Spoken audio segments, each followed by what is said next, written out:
America was settled and founded on biblical principles. Now that shouldn't be a controversial statement, but it really is. And as I travel, as I speak, even as we do this show, I'm headed out to speak at 2 different university campuses, and I've come to always expect that there'll be pushback on the idea that America was founded on biblical principles. Well, there have been a number of people God has raised up in recent years to help tell the true story of America's founding, but in my opinion, really at the absolute forefront has been an organization called Wall Builders. Just one of my absolute heroes of the faith is David Barton. And as great as David Barton is as an author and communicator, wonderfully in his footsteps has come his son, Tim Barton. Honestly, one of the most impactful, powerful speakers you'll ever hear. Tim Barton with Wall Builders. He's with us now, and few people tell the true story of America as well as you, sir. So thank you for the work you do, and thank you so much for being with us today. Well, Alex, thank you so much for the introduction. That was so kind of you to say. And I'm so grateful that we get to do this. We sometimes see each other at events, but it's great to get to connect with you and have a conversation. Well, indeed. And hey, I've got to say there's so much I want to ask you, but to be friends with you and your dad is very special to me, because when I was a youth pastor 30 years ago, the church that I was with, Friendly Avenue Baptist, we along with about 2 or 3 other churches, we brought David Barton to Greensboro, and I sort of tangentially knew what it would be about, but it was just one of the greatest events that we ever hosted. People to this day, 30 years later, around central North Carolina, they talk about the time David Barton came to town. And so for those that may be unaware, just give us the summary of your family's journey. Your work, your dad, Wall Builders. How did God raise up this great work you're doing? Well, it's a really great story of God's guiding in so many ways. The quick version of it, my dad was on staff at a church at the time, back in the 80s. He was a high school principal. Their church started a Christian school. He ran it. He was a builder on the side with some men from the church. And that was how they helped fund missions and do different things that the church tried to do. And he was reviewing some curriculum. And in the midst of him reviewing curriculum, he had grown up not liking history, thinking the founding fathers were these really immoral people. They weren't religious. And so they weren't people that interested him. But he read some documents, for example, George Washington's farewell address, where George Washington said that religion and morality are the indispensable supports of our political prosperity. And it struck him like that. It seems like George Washington saying we should have religion and morality, not that there's a separation of church and state and you have to keep religion away. He then somehow stumbled across a Supreme Court case, Vidal versus Girard's Executors, rather. And it was a case from 1844. And the U.S. Supreme Court unanimously ruled that if a school did not want to teach the Bible in America, a public school, the public school would not be required to teach the Bible, but they would be required to become a private school, because private schools can do whatever they want. But as long as they were a government-run school, they were required to teach the Bible, to promote Christianity, and allow gospel ministers on the campus to evangelize the students.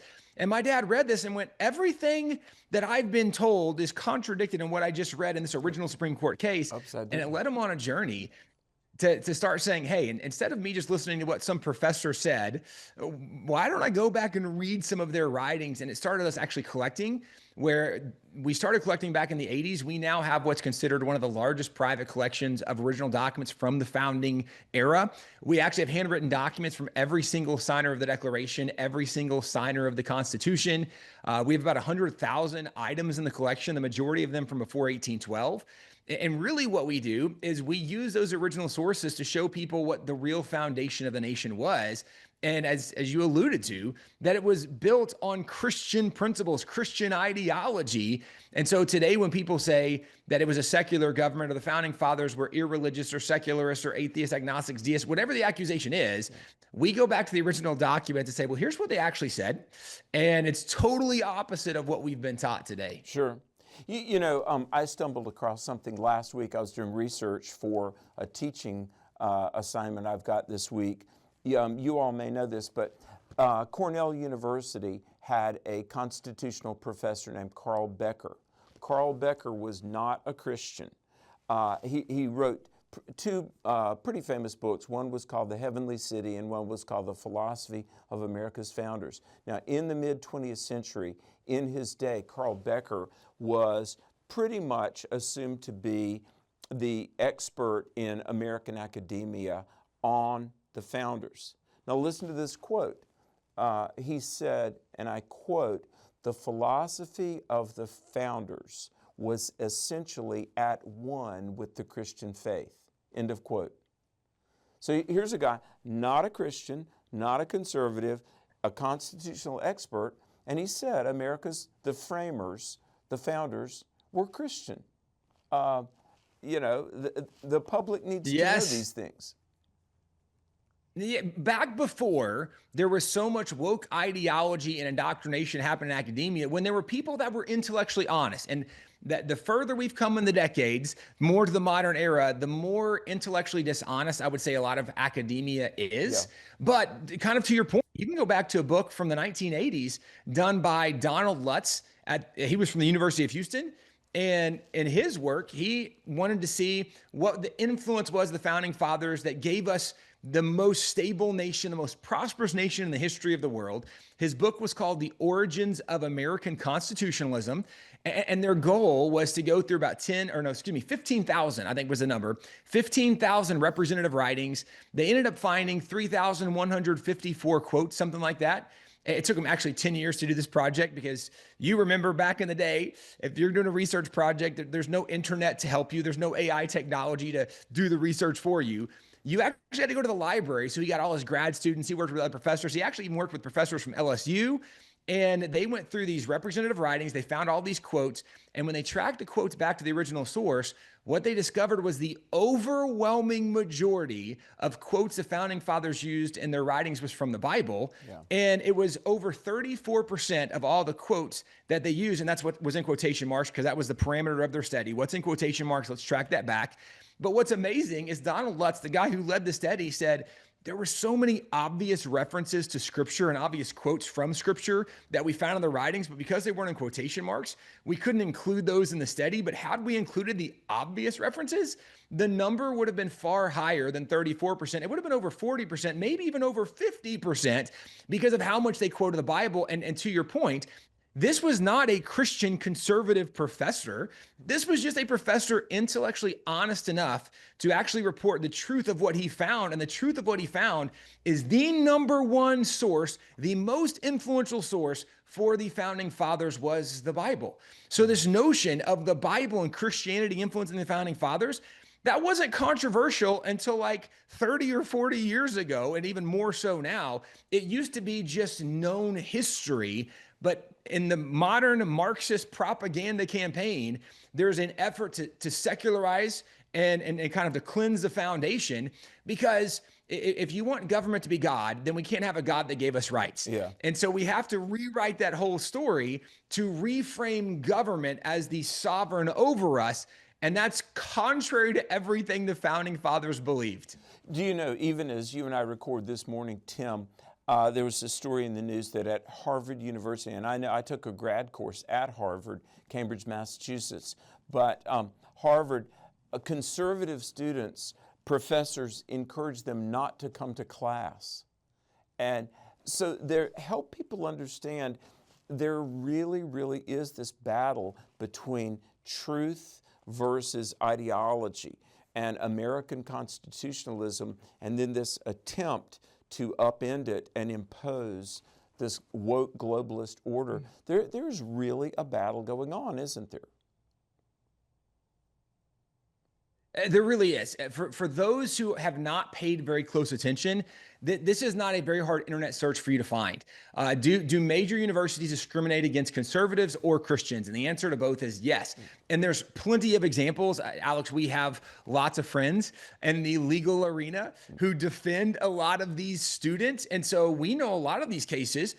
We have personally heard from some of our friends that are litigating these cases. But what I would say that most people, I think we're becoming more aware of it in culture of how much Marxism has infiltrated our university. University, but I would go back and say, look, when Karl Marx was over in Europe and he is coming up with this idea, and those that don't know Karl Marx, he was a failure at virtually everything he did, except apparently the devil used him in a lot of ways to promote propaganda that's never worked anywhere it's ever been tried, meaning Marxism. Yes. However, Marxism takes off in areas in Europe. Well, in Germany, the Frankfurt University is the first one to introduce what we know as critical theory. It was Marxist ideals, and it was critical theory introduced in Frankfurt University. Now, in 1933, there is a new man elected to power in Germany. His name is Adolf Hitler. And Hitler, who was a socialist, he looked at what the Marxists were teaching in Frankfurt University, and he said, this is so dangerous. We cannot allow that here. So Hitler actually kicks them out of Frankfurt and actually expels them from the country. Well, all those professors that were at Frankfurt, they relocate to Columbia University. And from 1934 up until almost 1950, I think it was 1948 or 49, when the war was over, they finally go back and resettle in Germany, but they come and they introduce critical theory, first in Columbia, and then they speak and teach at lots of other universities. And so they introduce critical theory here. Critical theory is the foundation for critical race theory and lots of other things.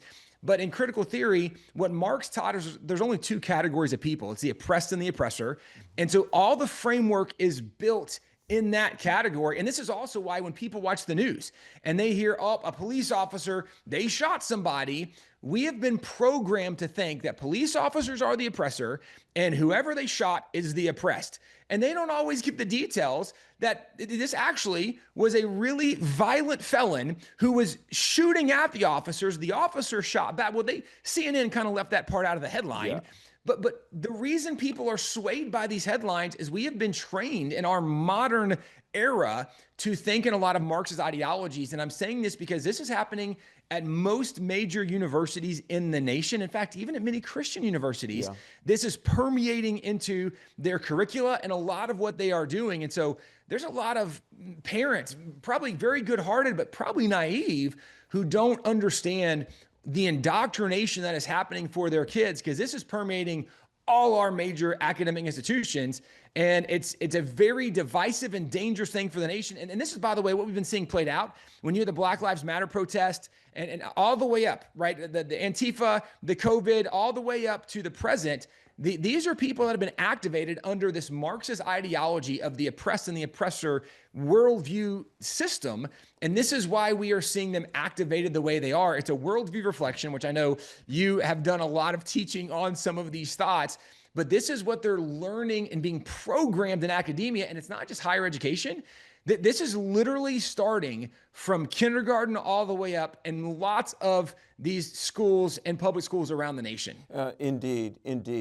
And, it's even infected Christian publishing as well. My wife and I were reading a devotional book this week that basically argues for open borders. And if the rule of law is enforced, you're not being faithful to the gospel. And, I'm steeped enough in worldview that I've always kind of got my radar on. But folks, you've got to have discernment. You must be in the Word of God. But ministries like Wall Builders, that will help you. I cannot emphasize strongly enough, folks, if you love God and country, if you care about America, and here we are 250 years old, but if we're going to continue to be a nation, we've got to preserve America. Wall Builders will help you. Mm-hmm. There are a couple of questions I have, Tim, but give your website and really kind of give, for those that are just new to the conversation, give us some pointers on how people can get up to speed over the battle for the future and the soul of America. Yeah, so the website is wallbuilders.com. We're also all over social media. You can look for Wall Builders on whatever platform you're on. We're probably on there. And we try to provide content all throughout the week, mostly giving a historic perspective, telling historic stories, and then oftentimes connecting and correlating them to present time. But all over social media, my dad and I have written a couple books. It's a series we're working on. We have more books coming out this year. It's called The American Story. And the first one is The American Story at the beginning, as it goes from Columbus up through roughly the American Revolution. The second one is The American Story, Building the Republic. We go from the Constitution through the first 7 presidents, and it's a storybook. So we're telling the story, but we're telling the whole story, not just the parts that oftentimes kids are told today, because frankly, most kids are taught only bad things about America, or at least the overwhelming majority of what they're taught is bad. It's the reason that most high school kids could tell you more bad things about America than good things about America. And it's why there's a lot of people, as we are celebrating 250 years this year, there's a lot of people that don't think we should celebrate because they think America's done more bad than we've ever done good. Well, that's crazy talk if you have any kind of contextual perspective. Sure. If you understand what the rest of the world was doing and even the good that we have done, but under Marxism, if there's only oppressed and oppressors, and we're teaching kids that America was an oppressor, and that's who we've been. In fact, there was a pastor that just, I think a week or two ago, was talking about how he had to have a very honest conversation with his kids, and his kids, by the way, are black. And as he was talking with them, they said, "Hey, Dad, did white people like invent slavery?" And he's like, "What are you talking about?" "No." And they said, "Well, in school, we only ever hear about white people owning slaves." And so he's like, "Okay, hang on, like, let's go to the Bible, right? Like, this is from the beginning. Joseph was sold by his brothers to slave traders in Egypt. That's Africa. There's never been a time historically there wasn't an intercontinental slave trade in Africa, but also that's not just true for Africa. This is the way the world operated up until like 100 years ago. That was the way of the world." America was actually one of the first leaders of nations. Nations weren't usually taking steps against this. The first political steps against slavery happened in America before anybody else in the world. And so there's a lot of things. The abolitionists I'm sorry, Alice, go ahead. Were white Christians. Completely. Yeah. In fact, one of the things that whenever I speak at universities or high schools and assemblies, one of the things that I will point out to students, and a lot of times it comes to the open mic Q&A, yeah, where somebody asks a question, yeah, but I'll say, look, you pick any atrocity you want to in American history, and if that atrocity has come to an end, and I frame it that way because I usually point out, because abortion's atrocity and it hasn't come to an end yet, right? But you pick any other atrocity, if it has come to an end, there's 2 questions you should ask. How did it come to an end? And who led the opposition? And the reason you should ask those questions, because you're trying to see what made this end in America. Without exception, the leaders of the opposition movement that put an end to those evils in America, it was always Christians, pastors, and churches leading the opposition. The Bible helped America take massive steps forward before really anybody else in the world did. We were taking those major strides. And I say that, people might point to England, justifiably so, that they ended slavery before we did. But I would point out that every single one of the northern colonies abolished slavery before England did. By 1804, every one of the New England states had abolished slavery. England didn't abolish slavery until 1833. It was the southern states that had a harder time abolishing slavery, and that's why there ended up being a civil war. And then you had the 13th Amendment, and that resolved the thing totally.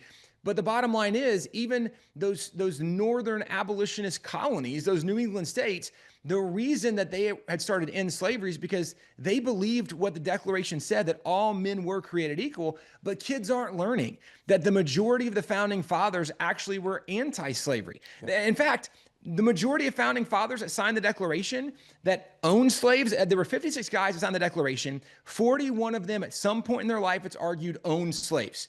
But if you go through the list of the 41 that at some point in their life owned slaves, the majority of them freed their slaves, actually funded or worked for abolition societies trying to end slavery, not just in their colony, but often in the nation. They became vocal advocates and actually even working to pass legal things, both at the federal and state level. So they're doing massive strides before anybody else, but our kids aren't learning that. They're learning the propaganda. And so part of why I would say even these books, The American Story, are really valuable is because we tell the whole story of the abolition movement, of the leaders that were involved. We tell the story of the founding fathers, and some of them were pro-slavery. There's no doubt about it. The majority of those were from Georgia and South Carolina. Yeah. And not that Right. They didn't have good moments and good things. It's a little bit like reading Hebrews 11, our Faith Hall of Fame. We can look and be like, man, there were some massively flawed people in our Faith Hall of Fame. Yes, there's no doubt. But God still used them in spite of their flaws to do something significant. We would say the same thing for the founding fathers from Georgia and South Carolina. God used them in amazing ways in spite of what could have been a glaring flaw that people would argue today is slavery. But not to digress too much in that, we cover all of these details in our books, The American Story. So if people want to know more, check out our website, wobblers.com, or our series on the American Story. Tim, this is amazing. And to everybody watching here at America's quarter millennia anniversary, 250 years, I want to call on people to be informed, influence others, pastors, preach on this. We had a mutual friend, Charlie Kirk. He said the most important thing in the world is to live out the Great Commission. The second most important thing is to keep it legal that we can do the first most important thing. Tim Barton, we've got a break. Thank you. Give our best to your dad and your staff. Godspeed, wall builders. Stay tuned, folks. We've got a break, and then we'll be back. Hi, Alex McFarland here, and I want to invite you to be a part of something very powerful, United in Prayer. Through United in Prayer, people are coming together to pray for our families, our churches, and our nation. Each week we send you prayer points and suggestions about how to pray with power. So please go to my website, alexmcfarland.com, and join us, and together we'll be united in prayer. In my book, The Assault on America, How to Defend Our Nation Before It's Too Late, there was a part of the book that I didn't really intend when I was writing it. I was writing about how America's founders quote the Bible. 54 of the 56 signers of the Declaration we know were Christians, and even the two that are a little iffy, Jefferson and Franklin, ultimately did make a vocal commitment to Christ. But something I really stumbled upon was that 80 times by 1900, by the year 1900, 80 times socialism had been tried in America and then quickly abandoned. You know, so much in the news recently has been about Mamdani winning the mayor's race in New York City, the 13th largest economy in the world, an avowed Marxist Muslim. I mean, it's a double disappointment. The city that suffered the worst for 9/11, Islam, flew planes into the World Trade Center, practitioners of Islam, I should say, and now they've got a Muslim mayor, 25 years removed from 9/11. Very sad. But a city that is built on constitutional capitalism, 105 billionaires, and Mamdani says there should not legally be any billionaires. It's amazing that in this thriving trophy to capitalism and free market economy that they would now have a Marxist mayor. But in my book, I document 80 times socialism had been attempted and was summarily abandoned. I've been to some of these places like Zion, Illinois, and New Harmony, Indiana, and even in my home state near Fayetteville, there was a socialist commune that quickly failed, as socialism always does. Socialism ruins everything it touches. And America is not Venezuela or an indigent, Haiti or something like that, because we've had this free market economy where people, work and they are able to retain their earnings, and then people, many people, wise people, invest and save, live within their means, and wealth begins to grow. Where 3 states converge, Steubenville, Ohio, Pittsburgh, and Follansbee, West Virginia. Do you know the largest coal deposit in the known world is there? And it's been mined since the time of William Penn. Pennsylvania was called Penn's Woods. Well, I was up there to speak, and I went to lunch with some folks that work for Exxon. And they have 400 plus feet deep mines going down into the coal there. That's right under those 3 states, Ohio, West Virginia, Pennsylvania. And they said, for 200 years, they've been extracting coal out of the ground. I said, how much has been extracted? They said less than 10%. Isn't that amazing? Just as we're finding The natural world has resources much more vast than we realize. And folks, let me just say it, we'll never run out of oil. The oil beds will never be depleted, and they are replenishing themselves. Folks, it's that way with money and wealth. There is plenty. And you know the old saying, a rising tide lifts all boats. There's an idea that if you have food on the table, conversely, somebody on the other side of the world is going hungry. Doesn't work that way. Marxism is a false ideology. The finite pie worldview is wrong. There's plenty to go around, but how do we harness not only intelligence, vision, creativity, and yes, money? Well, God has made a way. We trust Him, we work, we tithe, we give, but the pathway to prosperity for all is not Marxism and socialism. It's a free market economy where we work. And as the Bible says, if a man won't work, neither should he eat. The welfare state is ungodly, socialism doubly so. Folks, know truth, stand for truth, and help be a part of preserving a free, constitutional, free market, capitalistic America. That it worked. Why? Because it's based on God's principles. May the Lord bless you and give you courage to stand for truth. Alex McFarland addresses the hard questions about faith, morality, and culture. Jesus rose from the dead, then that proves He is the Son of God, but it also proves that He loves you. Bring Alex McFarland to your next event. Equip your audience to boldly stand for truth in these critical times. Would you like to be a part of what God is doing to restore America and see people come to Christ, souls saved, a nation restored? Hi, Alex McFarland here, inviting you to become a financial partner and supporter of this great work. You know, we just mailed out Awakening Truth, which is really kind of our annual report. 1,200 teenagers in 7 summer camps, 1,100 teenagers in our big end-of-year conference. 4,000 people last year came to our speaker series with Charlie Kirk and so many others. Hey, we're doing it all again and so much more. 7 days a week, we're on television and radio, speaking in conferences all around the country. So if you would please go to alexmcfarland.com. You can give securely online, alexmcfarland.com, or you can mail your best donation, if you would please, a tax-deductible contribution. You can just put AMM, Alex McFarland Ministries, P.O. Box 485, Pleasant Garden, North Carolina, 27313. Folks, when you donate, you're helping 7,500 people a year get born again through faith in Christ.